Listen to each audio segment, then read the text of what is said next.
देश जो है ना सबसे ज्यादा कंड्यूसिव देश है। पिछले 10 साल में जितना देश बदला है उतना 100 साल में नहीं बदला होगा। आइडिया बहुत अच्छा भी हो और इरादा भी बहुत मजबूत हो तो भी चांसेस है कि आपका बिजनेस फेल हो जाए। कई बार क्या होता है, प्रोडक्ट आप ले आते हो, कस्टमर बोलता है अच्छा है लेकिन मुझको चाहिए नहीं। हम काका को सीईओ नहीं बनाते। Man power can make you super power.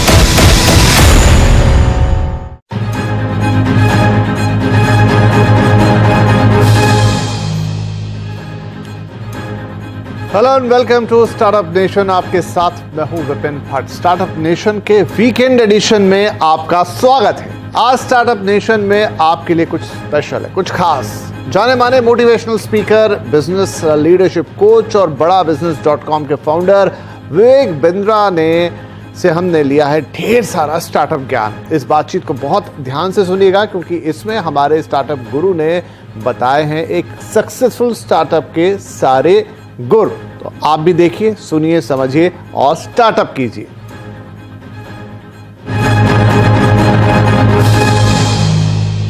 स्वागत कीजिए मेरे साथ डॉक्टर विवेक बिंद्रा का। सर बहुत स्वागत है आपका and we are really happy to have you on the startup nation. तो सबसे पहला सवाल मैं आपसे यही लेकर आता हूं कि जो इस समय देश का स्टार्टअप है या देश का यूथ है उसके लिए अपॉर्चुनिटीज के जो रास्ते खुल गए आज, क्या वैसा कभी पहले माहौल देश में था या वैसे कभी मौके देश में थे? स्टार्टअप पे जो आपने प्रश्न पूछा, आज पहली दफा ऐसा हुआ है कि कैपिटलिज्म विदाउट कैपिटल का जमाना आया है। ये पहली बार ऐसा हुआ है। और दूसरा, हमारा देश जो है ना मैक्रो इकोनॉमिक्स जो है उसके हिसाब से सबसे ज्यादा कंड्यूसिव देश है आने वाले समय में स्टार्टअप्स को बिल्ड करने के लिए। एंटरप्रेन्योरशिप बहुत जबरदस्त है यहाँ पे। रीजनल एंटरप्रेन्योर्स हैं, उनको ग्लोबल बनना बाकी रह गया है। मॉडल्स बिल्ड करने सीख रहे हैं, थोड़े चेंजेस ला करके उसको स्केल किया जा सकता है। जो पहले माहौल हुआ करता था उससे आज पिछले 10 साल में जितना देश बदला है उतना 100 साल में नहीं बदला होगा। राइट। स्टार्टअप्स के लिए बहुत कंड्यूसिव समय है सब। एक अच्छा आइडिया ज्यादा जरूरी है या एक मजबूत इरादा? क्योंकि बहुत सारे अच्छे आइडिया बिना इरादे के दम तोड़ देते हैं। एक्चुअली अगर मैं फंडामेंटली इसको आंसर करूं, आइडिया बहुत अच्छा भी हो और इरादा भी बहुत मजबूत हो तो भी चांसेस है कि आपका बिजनेस फेल हो जाए। ओके। क्योंकि फंडामेंटली आपको क्या चाहिए? आपको चाहिए कंज्यूमर की वो बर्निंग प्रॉब्लम जिसको आप सॉल्व करें, जो कस्टमर आपके बिना अपने आप सॉल्व ना कर पाए। ठीक है। पहला फंडामेंटल ये होना चाहिए। अगर आप दुनिया की कोई भी बेस्ट ऑर्गेनाइजेशन को देखें जिसने मोनोपोली क्रिएट करी है मार्केट के अंदर, उसने 2 प्रश्नों का उत्तर दिया है। पहला, कस्टमर की बर्निंग प्रॉब्लम क्या है। दूसरा, ऐसे कैसे सॉल्व करूं कि कस्टमर मेरे बिना अपने आप सॉल्व ना कर पाए। दूसरा थोड़ा लंबा स्टेटमेंट है तो रिपीट करूंगा, ऐसे कैसे सॉल्व करूं कि वो मेरे बिना अपने आप ना कर पाए सॉल्व। ओके।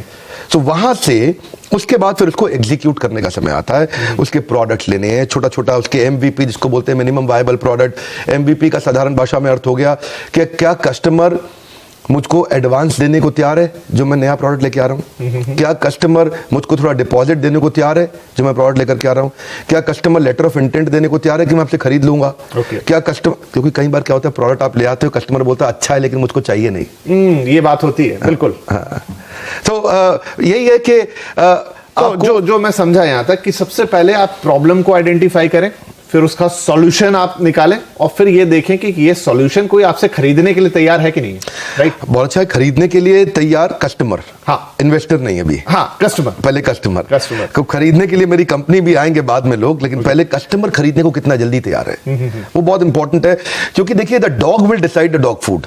ओके। आपने बहुत अच्छा खाना बनाया, आपने कुकुर को, उस पशु को कहा भाई कुत्ता आ जाओ यार प्लीज खाओ इसको, बहुत अच्छा बनाया मैंने, बहुत पैसा लगाया इसमें, बहुत पौष्टिक है आपके लिए, बट द डॉग में से नहीं यार मेरे को पसंद नहीं है ये खाना। Let the dog decide the dog food. थोड़ा कठोर लगता है सुनने में पर बात बड़ी सरल है। आपका कंज्यूमर का प्रॉब्लम नहीं सॉल्व करना है, उसका बर्निंग प्रॉब्लम सॉल्व करना है। ज्वलंत समस्या नहीं। ये थोड़ा फर्क है इसमें। राइट। तो एक स्टार्टअप के लिए जरूरी है आइडिया ले आओ, इरादा भी ले आओ, लेकिन सबसे पहले एक तो पहले प्रॉब्लम को आइडेंटिफाई करो जो लोग खुद उसे सॉल्व नहीं कर पा रहे हैं, फिर आप उसका सॉल्यूशन लेकर आओ, फिर देखो कि सॉल्यूशन को ग्राहक मिलते हैं कि नहीं मिलते हैं। तो यहां से आपकी शुरुआत होनी चाहिए। जितना बड़ा प्रॉब्लम उतना बड़ा प्रीमियम। जी। अगर आपको देखिए, प्रीमियम 2 प्रकार से है। या तो प्रॉफिट के आपको दृष्टिकोण से प्रीमियम मिल सकता है या मार्केट शेयर के। जितनी बड़ी प्रॉब्लम सॉल्व करेंगे उतना बड़ा प्रीमियम मिलेगा। इसको बोलते हैं हैसल प्रीमियम। ओके। फोकस वहीं करना है सारा। आपने तो मूवी देखी अक्षय कुमार की पैडमैन, वहां जाके अमेरिका में क्या बोला, माय कंट्री बिग प्रॉब्लम, वही है फाउंडेशन। ओके, ठीक है। तो चलिए, आप अगर स्टेज पर आ गए तो पहचानेंगे कैसे, कैसे अपने आप को वो टेस्टिंग वाटर में कैसे डालेंगे, कैसे करेंगे कि नहीं भाई ये जो मैं कर रहा हूं ये ठीक है, अब यहां से आगे बढ़ना चाहिए, वो कैसे खुद को आइडेंटिफाई कैसे करेंगे? 7-8 चीजों का ध्यान रखना पड़ता है इसमें। तो अगर कोई बिजनेस को मैं आपको लिटमस टेस्ट करना है, आपने कहा टेस्ट कैसे करें, आइडेंटिफाई कैसे करें, कैसे पहचाने, समझे कि मैं ठीक कर रहा हूं कि नहीं कर रहा। पहला, जो आप बर्निंग प्रॉब्लम सॉल्व कर रहे हैं कस्टमर की, वो सॉल्व करते वक्त कहीं आप वो तो नहीं कर रहे जो बाकी सब पहले से कर रहे थे। That's an important question, right? क्योंकि वहां से जब तक आपका कंज्यूमर एडवांटेज और कॉम्पिटिटिव एडवांटेज दोनों साथ साथ चलेंगे। कॉम्पिटिटिव एडवांटेज क्या है? आसपास को देख के। कंज्यूमर एडवांटेज क्या है? मेरे कस्टमर को बड़े ध्यान से देख के। तो पहला चीज तो ये है कि जो आप प्रॉब्लम सॉल्व कर रहे हैं, ऐसा नहीं कि वो आप सेम चीज कर रहे हो जो सब के सब कर रहे थे। दूसरा, जब आप करते हैं इसको सॉल्व करते वक्त आपको ये देखना है कि क्या मेरे बिजनेस में मैं कितनी जल्दी और किस क्वांटम पे पैसा वापस रिकवर कर पाऊंगा, जो मैं बेसिक इन्वेस्टमेंट इसके अंदर करने वाला हूं, जिसमें दो चीजें हैं, एक है नेगेटिव कैश फ्लो और दूसरा नेगेटिव मार्जिन। ओके। ये दोनों को संभालना जरूरी है, क्योंकि हम ना सर्वाइवरशिप बायस में फंस जाते हैं। आप लोग के न्यूज चैनल में, अखबारों में बहुत बढ़िया बढ़िया न्यूज आती है जी। और उसमें जो सर्वाइव किए थे ओयो, हाँ, ओला, अक्सर उबर, सक्सेस स्टोरी आती है स्टोरी, जी। और वो स्टोरी देख करके लगता है ये तो मैं भी कर लूंगा, ये तो बहुत आसान है। वो सर्वाइवरशिप बायस है। ओके। आप उसमें पीछे 10,000 लोगों ने ट्राई किया था तो एक आगे निकला है उसमें। उसको देख करके एकदम से अपने को नेगेटिव मार्जिन और नेगेटिव कैश फ्लो वाले बिजनेस में अचानक नहीं घुसना चाहिए। ओके। तो शुरू से, because expansion without margin is committing suicide. Okay. So unless आपके पास डीप पॉकेट्स हो, तो कोई भी आपके पास इन्वेस्टर आएगा वो देखेगा पहले कि बिजनेस में कंटिन्यूटी कितनी है, तो उसको बोलेंगे रेकरिंग रेवेन्यू मॉडल। तीसरा चीज, अगर आपके बिजनेस में कंटिन्यूटी नहीं है, रेकरिंग रेवेन्यू नहीं है, कोई ऐसी चीज जो आदमी बार बार खरीदेगा। अब शेव जो है आपको रोज करनी है, आपने रोज स्टूडियो पे आना है विपिन जी, आप शेव किए बिना कैसे आएंगे? नहीं आ सकते। तो अब वो रेजर है जो उसके लिए जरूरी है, उसको रोज खरीदना है। क्या आपका प्रोडक्ट ऐसा है जो साल, 2 साल, 5 साल में एक बार लेगा, या फिर वो एक ऑप्शन है कि कंपल्शन है कस्टमर के लिए? बहुत इंपॉर्टेंट चीज है। राइट। आपका प्रोडक्ट एक ऑप्शन है कि कंपल्शन है? आपका प्रोडक्ट ऑक्सीजन है कि नहीं है? राइट। फिर इसके बाद ये देखना है जो आपकी जो मार्केटिंग कैंपेन है उसमें influencer, decider, buyer, consumer, initiator कौन कौन है, यानी कि आपका डिसीजन मेकिंग यूनिट कौन है। ऐसा ना हो कि आप जिसके साथ जिसको माल बेच रहे हो वो डिसाइडर ही ना हो, डिसाइडर उसके बिहाफ पे कोई और हो, तो पैसा ज्यादा खर्च हो जाएगा। प्रेस्टीज ने किया था अच्छा काम, एक बार मास्टर स्ट्रोक खेला था, चेस खेलता होगा जरूर, जैसे क्या बोलते हैं शह और माद, जो बीवी से करे प्यार वो प्रेस्टीज से कैसे करे इनकार। राइट। दोनों को पकड़ लिया। अभी पत्नी बोले पति को प्रेस्टीज दिलाओ, बोले नहीं तो तुम प्यार नहीं करते मुझसे। बिल्कुल। तो आपको initiator, influencer, decider, buyer, consumer सबका ध्यान रखना पड़ेगा। कंज्यूमर के फीडबैक लेने की तैयारी करनी पड़ेगी, इसको बोलते हैं इंप्रूवमेंट साइकिल। अगर आप फीडबैक की तैयारी नहीं कर रहे, क्योंकि कस्टमर सिग्नल देता है, अच्छी कंपनी, अच्छा ब्रांड प्रोडक्ट बना देता है। आई से वन मोर टाइम, क्योंकि मैं गोल्डन स्टेटमेंट दोबारा बोलता हूं। कस्टमर सिग्नल देता है, अच्छा ब्रांड प्रोडक्ट बना देता है। जब कस्टमर सिग्नल देता है, कमजोर ब्रांड उसको इग्नोर कर देता है। ओके। कस्टमर आपसे वही मांगेगा जो कोई नहीं दे सकता, और अगर आपने वो दे दिया, हाईएस्ट हेडरूम ऑफ ग्रोथ है, क्योंकि वो कोई दे नहीं सकता। Right. तो आपको ढक्कन खोलना पड़ेगा। अपन क्या बोलते हैं, मेरी ट्रेनिंग प्रोग्राम में बोलते हैं कि जितना ढक्कन मोटा उतना धंधा छोटा। You got to start asking this solution oriented questions. जब आप फंडिंग की तैयारी कर रहे हैं, जब आप अपने इन्वेस्टर की तरफ जा रहे हैं, तो आपको कैसे वो तैयारी करनी चाहिए ताकि आपका जो तीर है वो निशाने पे लगे जाके? बहुत अच्छा। देखिए, इन्वेस्टर के पास जाने से पहले कुछ चीजों को इंपॉर्टेंट समझना है आपको। इन्वेस्टर उस बिजनेस में इंटरेस्ट नहीं लेता जो ट्रांजैक्शनल है नेचर में। ओके। जिसमें माल दो पैसा लो, माल दो पैसा लो। अगर आपका बिजनेस का फॉर्मेट जीव जीवस्य जीवनम शास्त्रों में बताया गया है, जब एक जीव का जीवन दूसरे जीव के जीवन पर निर्भर होने लग जाए, जिसको बोलते हैं इकोसिस्टम। इकोसिस्टम तो हम रोज चर्चा करते हैं, आप बिजनेस न्यूज चैनल में करते हैं, हम भी अपने ट्रेनिंग में करते हैं। इकोसिस्टम का फाउंडेशन समझना जरूरी है। फाउंडेशन है एक जीव का जीवन दूसरे जीव के जीवन पे निर्भर कैसे करे, ताकि सब लोग इकट्ठे मिलकर उसको इवॉल्व करें। दुनिया की 10 सबसे बड़ी कंपनी में से अगर आपने 5 उठा लें, अल्फाबेट मतलब गूगल, प्रोजेक्ट नहीं है, प्लेटफॉर्म है। राइट। माइक्रोसॉफ्ट प्रोजेक्ट नहीं है, प्लेटफॉर्म है। एप्पल का iOS प्रोजेक्ट नहीं है, प्लेटफॉर्म है। फेसबुक प्रोजेक्ट नहीं है, प्लेटफॉर्म है। अगर आप दुनिया की 10 में सबसे बड़ी 5 कंपनी उठा लें तो सब प्लेटफॉर्म्स हैं। वो एक ऐसे इकोसिस्टम है जहां दूसरे लोग मेहनत कर रहे हैं, मल्टी साइडेड ट्रांजैक्शंस हो रही हैं, जिसमें डिस्कनेक्टेड लोग कनेक्ट हो रहे हैं, अनकनेक्टेड लोग कनेक्ट हो रहे हैं, मल्टी साइडेड ट्रांजैक्शंस हो रही हैं। पता नहीं, ये शायद मैं साधारण भाषा में बोलने का प्रयास कर रहा हूँ उसको। जी, जैसे यूट्यूब है, राइट। मैं यूट्यूब पे इस समय वर्ल्ड का नंबर 1 एंटरप्रेन्योरशिप चैनल है, पर मैं सफल क्यों हुआ उसमें? बड़ी सिंपल सी बात है, यूट्यूब ने एक प्लेटफॉर्म बनाया, राइट। और प्लेटफॉर्म में क्या होता है, कंटेंट कंज्यूमर भी है, कंटेंट क्रिएटर भी है, कंटेंट पे एडवर्टाइजर भी है, और यूट्यूब खुद भी है। साधारण भाषा में, कठोर भाषा में क्या कहते हैं विपिन भाई, कि जुआ खेलने वाला पैसा नहीं कमाता, जुआ खिलाने वाला कमाता है, राइट। तो ये जो प्लेटफॉर्म क्रिएट कर रहा है, हाँ, जो प्लेटफॉर्म क्रिएट कर रहा है ना, वही आगे जा रहा है। इन्वेस्टर ये देखना चाहता है कि क्या आपकी प्रेजेंस के बिना अपने आप आपका धंधा, आपका बिजनेस ग्रो कर रहा है कि नहीं कर रहा, क्या बाकी लोग मेहनत कर रहे हैं आपका बिजनेस ग्रो करने में, जो कि अपने आप ग्रो करे। जब ऐसे फॉर्मेट्स आते हैं तो इन्वेस्टर एकदम एक्साइटेड हो जाता है, अरे कुछ है इसमें, दम है, तो वो सुनता है उसके बाद। नहीं, बड़ी गहरी बात कही आपने। तो आप जब इन्वेस्टर के पास जा रहे हो, जो मैं देखता हूं स्टार्टअप नेशन पे कई इन्वेस्टर्स आते हैं, लेकिन वो मैं सबसे पूछता हूं कि आपके पास जब कोई आता है प्रपोजल लेके, तो आप क्या देखते हो?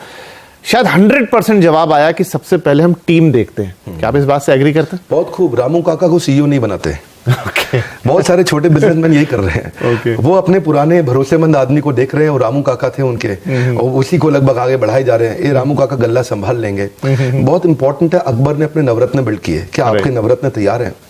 आपकी और man power can make you super power. ये बहुत इंपॉर्टेंट प्रिंसिपल है, क्योंकि देखिए अल्टीमेटली एक एंटरप्रेन्योर को डूइंग से बाहर निकल के एनेबलिंग पे आना है।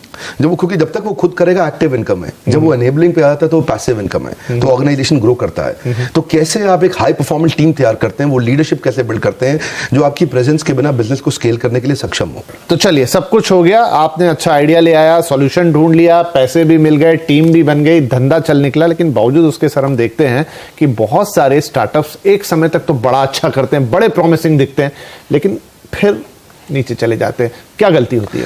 बहुत सिंपल है जी, बड़ा सरल है। एक गोल्डन स्टेटमेंट है, याद रख लें।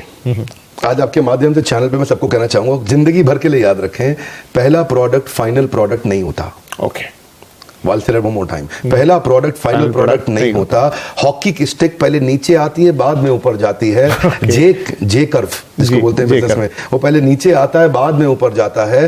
कोई भी बड़ा ब्रांड जहां से शुरू हुआ था, आज वही प्रोडक्ट नहीं बेच रहा, सब इवॉल्व कर चुके हैं। कोई भी मोबाइल ऐप जो बढ़िया है, वो जो पहले आपने करी थी, उसके बाद कई नए वर्जन आ चुके हैं। इसको बोलते हैं इंप्रूवमेंट साइकिल। 3 प्रश्न चाहिए आपको, what went well, what went wrong, what could be improved.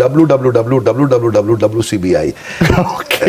क्या अच्छा हुआ, what went well, what went wrong, what could be improved. क्या अच्छा, देखिए दो जो अच्छा बुरा हुआ पीछे देख लिया, अभी क्या चेंज ला सकते हैं, इसको अपन बोलते हैं NNB positive, next new better. Okay, आपका ब्लड ग्रुप क्या है? मेरा बी पॉजिटिव। मेरा है NNB positive. Okay, NNB positive क्या है? Next new better. अपनी टीम को बार बार पूछना है आपस से बैठ के, आओ बैठो, ओके, अभी क्या नेक्स्ट करें, क्या न्यू करें, क्या बेटर करें। राइट, इसका मंथन करना जरूरी है। महीने में एक दिन तो आपको बैठना ही पड़ेगा कि कस्टमर के सारे टच पॉइंट्स आइडेंटिफाई कर लो। कंज्यूमर किधर से फीडबैक दे रहा है, उन सबको इकट्ठा करो, और next new better, what could be improved, इस पे क्वेश्चन करो। कई बार यहीं से प्रोडक्ट बन के निकल के आएगा। प्रोडक्ट कंपटीशन को देख के नहीं बनाते, कस्टमर के सिग्नल को देख के बनाते हैं। कस्टमर क्या फीडबैक दे रहा है, फीडबैक को फीड फॉरवर्ड में कन्वर्ट करना है। Complain is a gift, catch it. Golden statement क्या है? Complain is a gift, catch it. आपको ये मानना ही पड़ेगा, आपका प्रश्न को मैं समराइज करता हूं उत्तर को मैं, कि मानना ही पड़ेगा कि बिजनेस में प्रॉब्लम आएगी आएगी। बिजनेस फेल होएगा क्योंकि पहला प्रोडक्ट फाइनल नहीं होता। तो इसलिए पहले पायलट एक्सपेरिमेंटेशन करिए, स्केल अप नहीं करिए, बिकॉज स्केल किल्स। राइट, एकदम स्केल नहीं करना कभी भी, स्केल किल्स। एकदम पट पट पट पट बिजनेस बड़ा करें। बड़ा बिजनेस में पहले बिजनेस खड़ा करेंगे, बाद में बड़ा करेंगे। हम आपका शुक्रिया कहेंगे, बहुत बहुत शुक्रिया कि आप स्टार्टअप नेशन में आए, आज हमारे स्टार्टअप गुरु बन के, और इस खास स्पेशल एपिसोड में आपने हमारी जो यंग एस्पिरेंट जनता है देश की, जो स्टार्टअप करना चाहती है, कुछ बड़ा करना चाहती है, उनको एक मजबूत इरादा दिया। बहुत बहुत शुक्रिया हमसे बातचीत करने।